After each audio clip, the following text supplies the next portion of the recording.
শ্রী ভগবদ্গীতায় লেখা রয়েছে, কাউকে বারবার বোঝানোর পরেও সে যখন শুনছে না, উল্টে তোমারই নামে সে খারাপ কথা বলছে, তখন তাকে ছেড়ে দাও।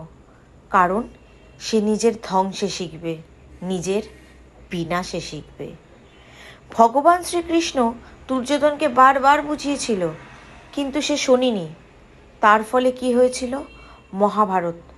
আর এর ফল তো সবাই জানে। সে পরাজিত হলো, সে নিজের ধ্বংসে শিখল। মোরাল অফ দ্য স্টোরি এটাই, বিনাশকালে বিপরীত বুদ্ধি। তো তুমি তোমার কর্ম করেছো তাকে বুঝিয়ে, আর সে নিজের কর্মের ফল পেয়েছে না শুনে।